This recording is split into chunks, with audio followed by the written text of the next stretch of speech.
Hey Michigan gardeners, this is just the second part of the peony video. If you didn't watch the first part, I just did one on digging it up.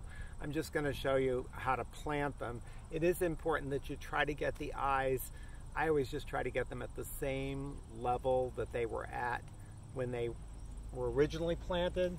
So a lot of times what I do is use the division. Again, you can go back to the first video and see how I got to this part. But I just look at where the soil line is on the stems and try to plant it about that deep again. The general rule is these eyes that you can see, these white eyes, should be 1.5 to 2 inches below the soil. I find that awfully hard to navigate because some eyes are going to be deeper than that, some are going to be a little shallower than that. If you don't get it quite right, the peony will adjust over time. It just might take a year or two for it to start flowering heavily again. But my general rule of thumb is look at where it was growing according to your stems. There's going to be a little dirt on those stems that you left, and plant it at that level again. So I've got the hole it came out of and I'm going to put it back into that, but I want to add compost like I mentioned in the other video. So that's my 50-50 kind of horse manure potting soil mix, and then I'm going to mix this around really good with the existing soil.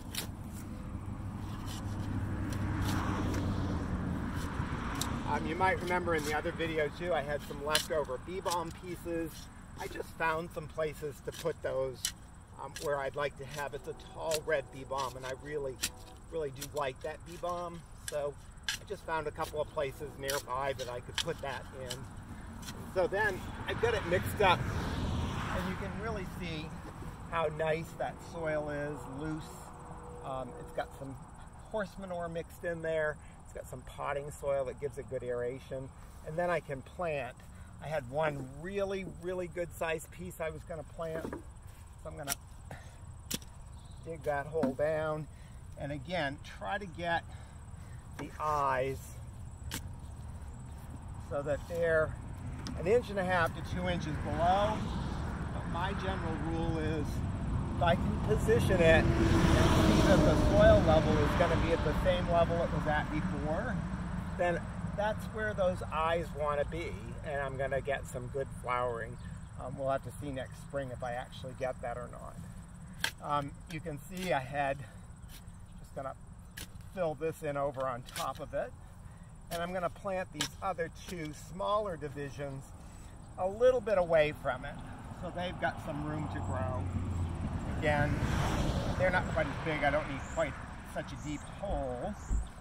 But again, I'm going to kind of look at where the soil line was on those stems and get that to be approximately the same for the peonies that I'm replanting.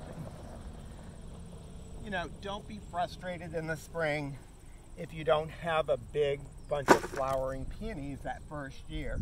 They are long haulers. They really do want to get in place and get settled, and then you'll have years of bloom. So I have other peonies in the background that I'm not disturbing, and so I know I'll have color there. And I have peonies over here you can't see from the camera angle, but I know I'll have good color there. When this one gets going again, maybe I divide one of those over there. But you don't have to divide them all at once. You can do it in stages. It's also good for you because they're quite an exercise feat to get them dug up and everything. So doing it, you know, a couple of peonies a year or something is not a bad idea. But again, the soil's nice and amended now. That peony has lots of good nutrition in there to live on. And over the years, I just add top dress with horse manure and other composts that I have here at the farm to keep them going. I really don't add a lot of chemical fertilizers or anything. I find that I can do it just with the natural stuff since we've got the animals here on the farm. You do have to be prepared to weed a little bit more than I would want to in this area next spring, because the horses do eat weeds, and a lot of times those weeds have seeds, and the seeds do not die when they go through the horse and come out the other end, and I get the manure. A lot of times the weeds are right there, and so I have a heavy weed pressure for a few weeks. Once I weed through it 2 or 3 times, the nutritional value's in there, and I've gotten rid of the weeds, the plant really can take off and grow. But anyway, that first video, if you didn't see it, I'm just going to call it part 1 on digging and dividing it. And this one I'll talk part 2 about planting it. It'll be obviously a shorter video. There's a lot more work in the first video, getting the peony out of the ground and getting it divided than just replanting it. So see you next time for a pollinator visit to the garden. Take you through some pollinators, and then a subsequent video after that will be an update on the bees and the strawberries. Take care.